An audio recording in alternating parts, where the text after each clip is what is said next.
मेहनती भाई बहन, आप सभी के प्रणाम। बिहार के राज्यपाल श्रीमान आरिफ मोहम्मद खान जी, हमारे लोकप्रिय मुख्यमंत्री श्री नीतीश कुमार जी, केंद्रीय मंत्रिमंडल में मेरे साथी श्री जीतन राम मांझी जी, ललन सिंह जी, गिरिराज सिंह जी, चिराग पासवान जी, नित्यानंद राय जी, सतीश चंद्र दुबे जी, राजभूषण चौधरी जी, राज्य के उप मुख्यमंत्री श्री सम्राट चौधरी जी, विजय कुमार सिन्हा जी, उपस्थित अन्य मंत्रीगण, जनप्रतिनिधिगण और बिहार के मेरे प्यारे भाइयों और बहनों, आज मुझे इस पवित्र भूमि पर बिहार के विकास को नई गति देने का सौभाग्य मिला है। यहां करीब करीब 50,000 करोड़ रुपए से ज्यादा की परियोजनाओं का लोकार्पण और शिलान्यास हुआ है। आप सब बड़ी संख्या में हमें आशीर्वाद देने आए हैं। आपका ये स्नेह, बिहार का ये प्यार, मैं इसे हमेशा सर आंखों पर रखता हूं। और आज बिहार में इतनी बड़ी तादाद में माताओं बहनों का आना, ये अपने आप में बिहार के मेरे इतने कार्यक्रमों की ये सबसे बड़ी शानदार घटना है। मैं माताओं बहनों को विशेष प्रणाम करता हूं। मैं आप सभी जनता जनार्दन का हृदय से आभार व्यक्त करता हूं। साथियों, सासाराम की इस धरती के तो नाम में भी राम है। सासाराम, सासाराम के लोग जानते हैं भगवान राम और उनके कुल की रीति क्या थी। प्राण जाए पर वचन न जाई, यानी जो वचन एक बार दे दिया वो पूरा होकर के ही रहता है। प्रभु श्री राम की ये रीति अब नए भारत की नीति बन गई है। अभी पहलगाम में जम्मू कश्मीर में आतंकी हमला हुआ था। हमारे कितने निर्दोष नागरिक मारे गए। इस जघन्य आतंकी हमले के बाद, एक दिन के बाद मैं बिहार आया था और मैंने बिहार की धरती से देश को वादा किया था, वचन दिया था, बिहार की धरती पर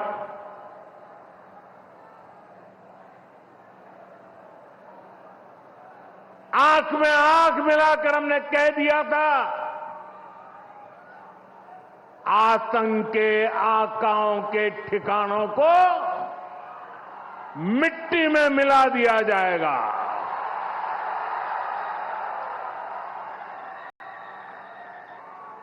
बिहार की धरती पर मैंने कहा था, उन्हें कल्पना से भी बड़ी सजा होगी।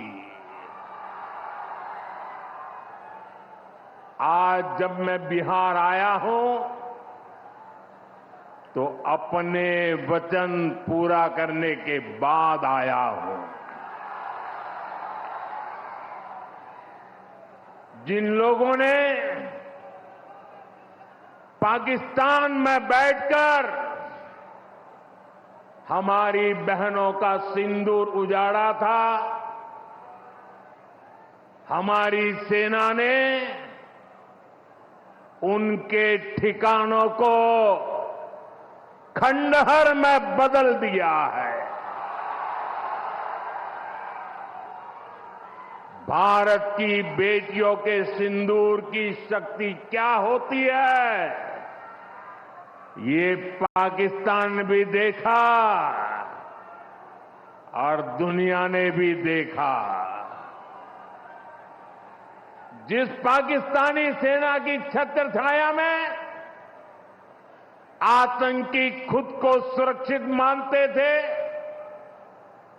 हमारी सेनाओं ने एक ही झटके में उनको भी घुटनों पर ला दिया।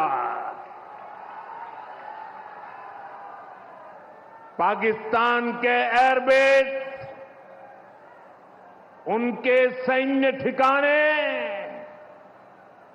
हमने कुछ ही मिनट में तबाह कर दिए। ये नया भारत है, ये नए भारत की ताकत है। बिहार के मेरे प्यारे भाइयों बहनों, ये हमारा बिहार वीर कंवर सिंह जी की धरती है।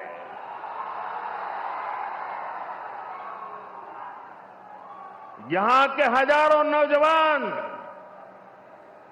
देश की सुरक्षा के लिए सेना में, बीएसएफ में अपनी जवानी खपा देते हैं।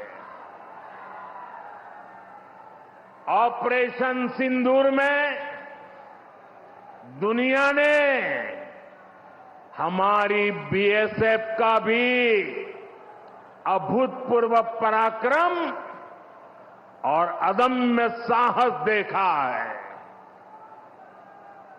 हमारी सीमाओं पर तैनात बीएसएफ के जाबाज सुरक्षा की अभेद चट्टान है। मां भारती की रक्षा हमारे बीएसएफ के जवानों के लिए सर्वोपरि है। और यही मातृभूमि के सेवा का पवित्र कर्तव्य निभाते हुए 10 मई को सीमा पर बीएसएफ सब इंस्पेक्टर इम्तियाज शहीद हो गए थे। मैं बिहार के इस वीर बेटे को आदरपूर्वक श्रद्धांजलि देता हूं। और मैं आज बिहार की धरती से फिर दोहराना चाहता हूं, ऑपरेशन सिंदूर में भारत की जो ताकत दुश्मन ने देखी है, लेकिन दुश्मन समझ लें ये तो हमारे तर्कस का केवल एक ही तीर है। आतंकवाद के खिलाफ भारत की लड़ाई न रुकी है न थमी है। आतंक का फन अगर फिर उठेगा तो भारत उसे बिल से खींचकर कुचलने का काम करेगा।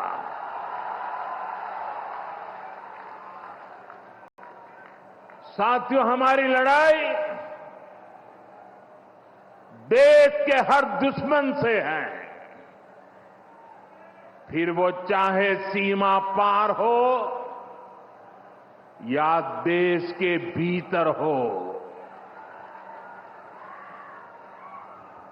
बीते वर्षों में हमने हिंसा और अशांति फैलाने वालों का कैसे खात्मा किया है, बिहार के लोग इसके साक्षी हैं। आप याद करिए, कुछ साल पहले तक सासाराम, कैमूर और आसपास के इन जिलों में क्या हालात थे,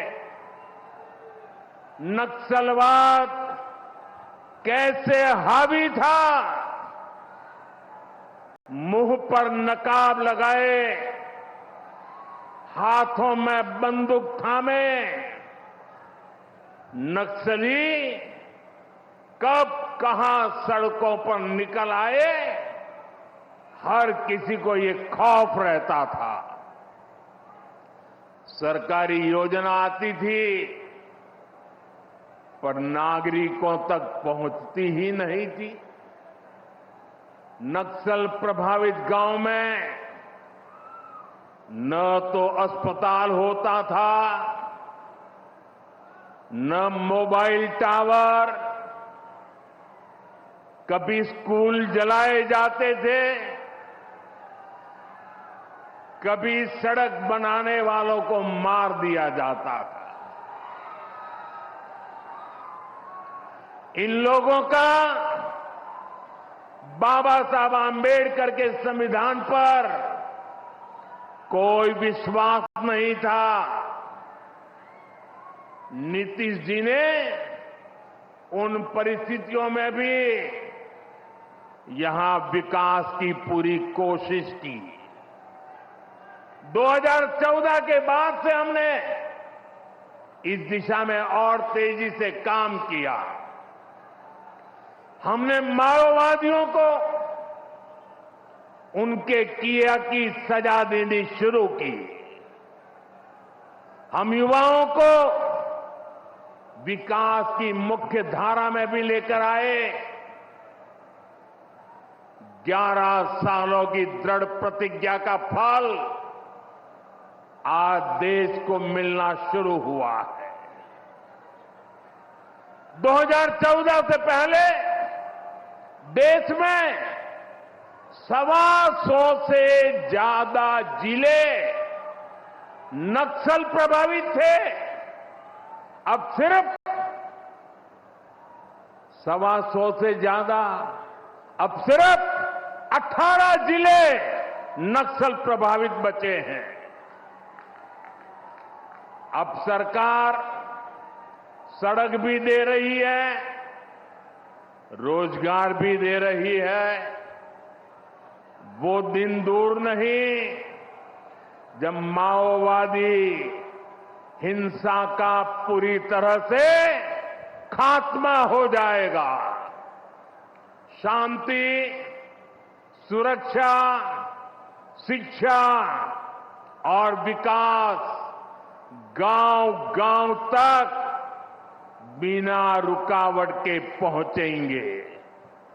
साथियों, जब सुरक्षा और शांति आती है तभी विकास के नए रास्ते खुलते हैं। यहां नीतीश जी के नेतृत्व में जब जंगल राज वाली सरकार की विदाई हुई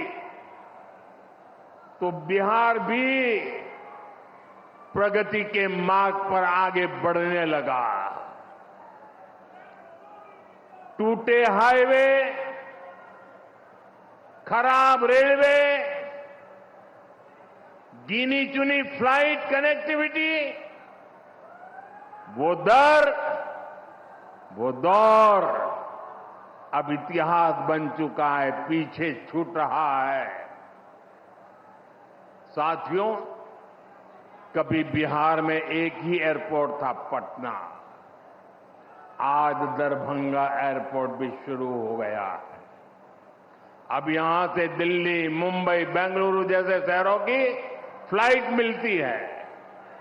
बिहार के लोगों की लंबे समय से मांग थी कि पटना एयरपोर्ट के टर्मिनल को आधुनिक बनाया जाए।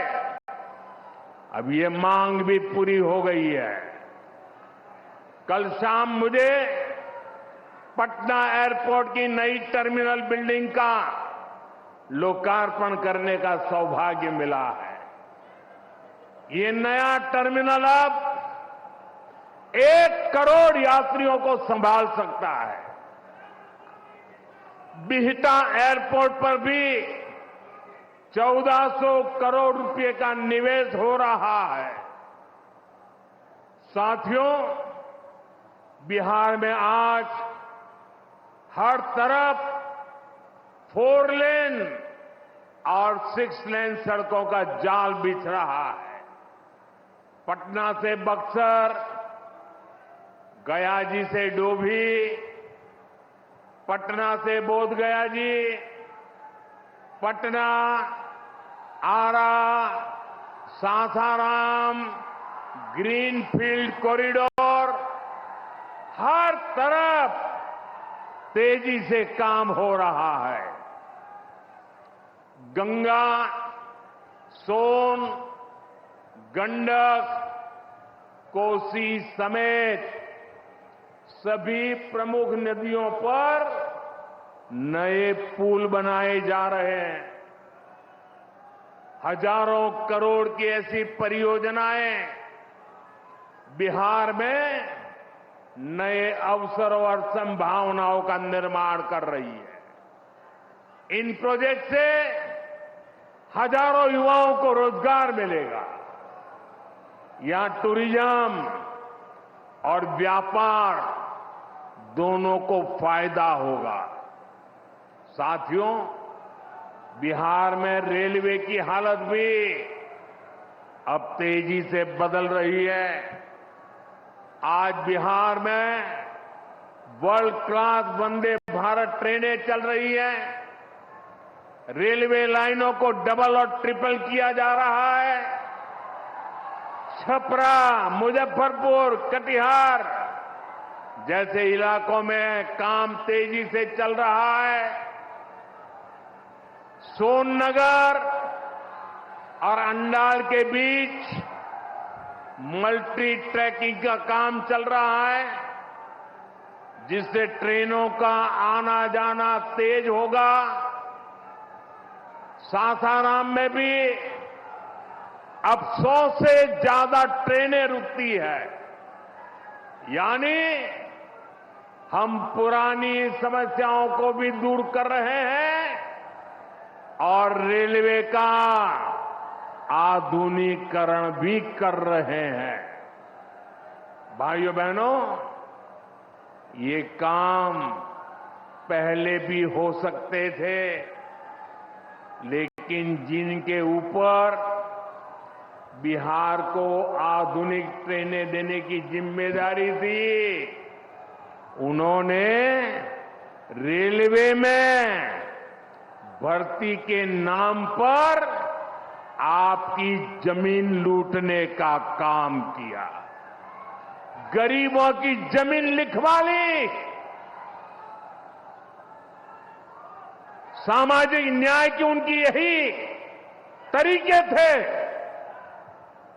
गरीब को लूटना, उनके अधिकारों को लूटना, उनकी मजबूरी का फायदा उठाना और खुद राजाशाही की मौज करना।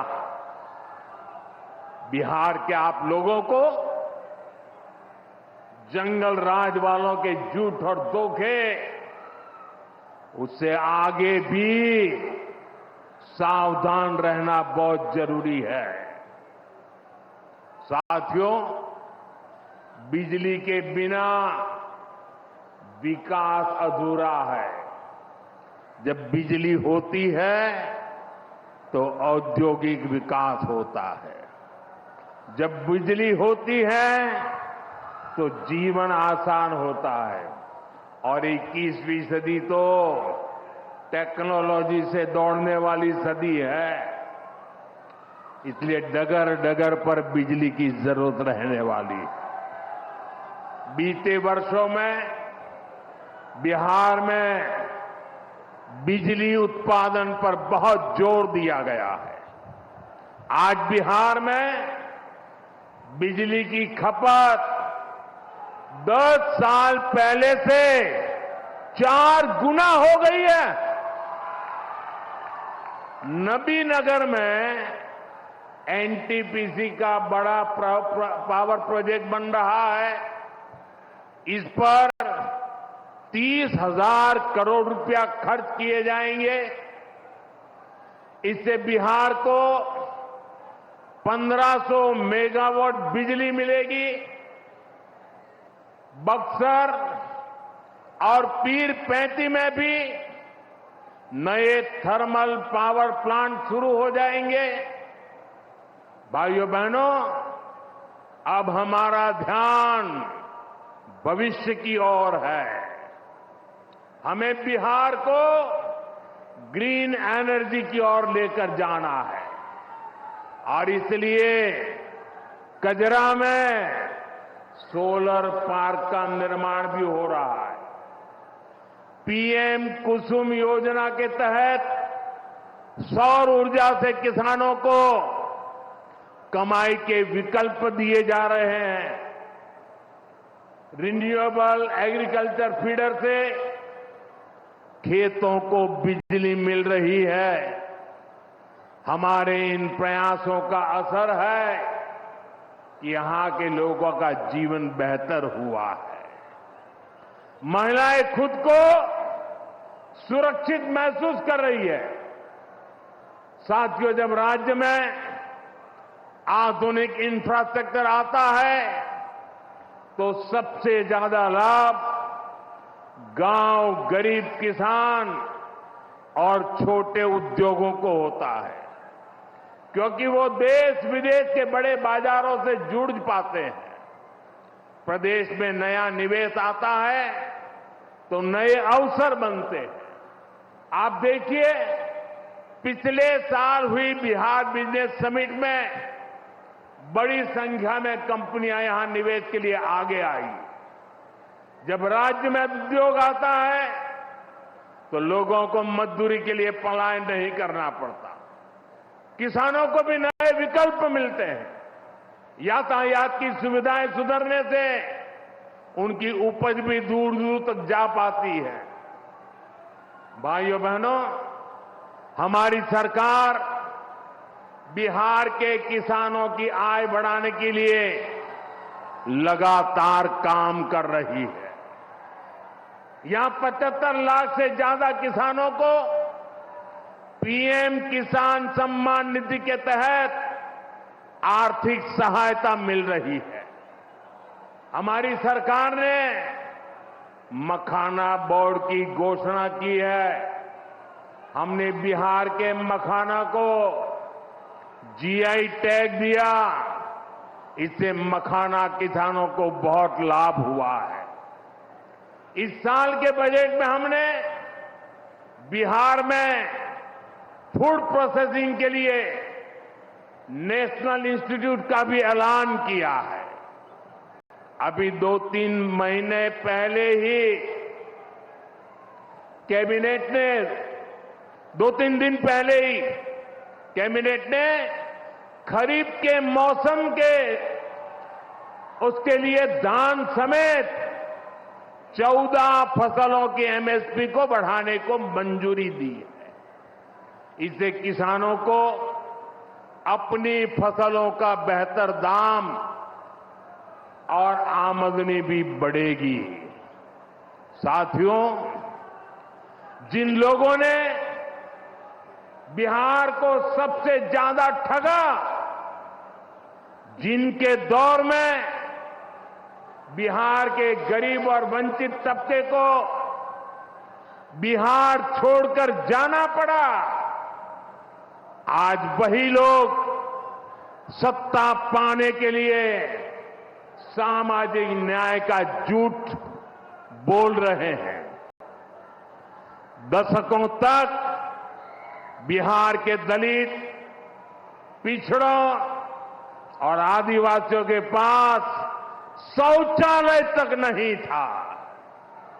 दशकों तक हमारे इन भाई बहनों के पास बैंक में खाता नहीं था। उन्होंने बैंकों में उनके लिए तो एंट्री बंद थी, दरवाजे तक भी घुसने नहीं दिया जाता था। दलित और पिछड़ा वर्ग के ही सबसे ज्यादा लोग झुग्गी झोपड़ी में जीवन गुजारा करते थे। उनके पास पक्का घर तक नहीं था, वे बेघर थे। करोड़ों लोगों के सर पर छत तक नहीं थी। मैं आपसे पूछता हूं, बिहार के लोगों की ये दुर्दशा, ये पीड़ा, ये तकलीफ, क्या ये कांग्रेस और आरजेडी का, क्या यही सामाजिक न्याय था? गरीबों को इस प्रकार से मजबूरी में जीने के लिए सारी नीतियां बनाने के आदी लोग। साथियों, इससे ज्यादा अन्याय कोई नहीं हो सकता है। कांग्रेस और आरजेडी वालों, इन्होंने कभी दलित, पिछड़ा की इतनी तकलीफों की चिंता तक नहीं की। ये लोग विदेशियों को बिहार की गरीबी दिखाने के लिए घुमाने लाते थे। अब जब दलित, वंचित और पिछड़ा समाज ने कांग्रेस को उसके पापों की वजह से छोड़ दिया है, तो इन्हें अपना अस्तित्व बचाने के लिए सामाजिक न्याय की बातें याद आ रही है। भाइयों बहनों, बिहार में और देश में सामाजिक न्याय का नया सवेरा एनडीए के दौर में दिखा है। हमने गरीब तक जीवन से जुड़ी मूलभूत सुविधाएं पहुंचाई है। हम इन सुविधाओं को 100% लाभार्थी तक पहुंचाने के लिए काम कर रहे हैं। 4 करोड़ नए मकान, 3 करोड़ बहनों को लखपति दीदी बनाने का मिशन, 12 करोड़ से ज्यादा घरों में नल का कनेक्शन, 70 साल से अधिक उम्र के हर बुजुर्ग को 5 लाख रुपए तक का मुफ्त इलाज, हर महीने मुफ्त राशन की सुविधा। हमारी सरकार हर गरीब और जरूरतमंद के साथ खड़ी है। साथियों, हम चाहते हैं कि कोई भी गांव छूटे नहीं, कोई भी हकदार परिवार सरकार की योजनाओं से वंचित न रह जाए। मुझे खुशी है, इसी सोच के साथ बिहार सरकार ने डॉक्टर भीमराव अंबेडकर समग्र सेवा अभियान शुरू किया है। इस अभियान में 22 जरूरी योजनाएं एक साथ लेकर सरकार गांव-गांव, टोला-टोला पहुंच रही है। हमारा लक्ष्य है हर दलित, महादलित, पिछड़े, अति पिछड़े, गरीब के घर तक सीधे पहुंचना। मुझे बताया गया है कि अब तक 30,000 से ज्यादा कैंप लग चुके हैं। लाखों लोग इस अभियान से जुड़ चुके हैं। जब सरकार खुद लाभार्थियों तक पहुंचती है तो ना कोई भेदभाव होता है और ना ही कोई भ्रष्टाचार होता है, और तभी सच्चा सामाजिक न्याय होता है। साथियों, हमें हमारे बिहार को बाबा साहब आंबेडकर, कर्पूरी ठाकुर, बाबू जगजीवन राम और जेपी के सपनों का बिहार बनाना है। हमारा लक्ष्य है विकसित बिहार, विकसित भारत, क्योंकि जब जब बिहार ने प्रगति की है, भारत दुनिया में शिखर पर पहुंचा है। मुझे विश्वास है हम सब मिलकर विकास की रफ्तार को और आगे बढ़ाएंगे। मैं एक बार फिर आप सबको इन विकास कार्यों के लिए बहुत बहुत बधाई देता हूं। मेरे साथ दोनों हाथ ऊपर करके मुट्ठी बंद करके बोलिए, भारत माता की। आवाज दूर दूर तक पहुंचनी चाहिए। सीमा पर खड़े हमारे जवान का सीना चौड़ा हो जाना चाहिए। भारत माता की, भारत माता की, भारत माता की।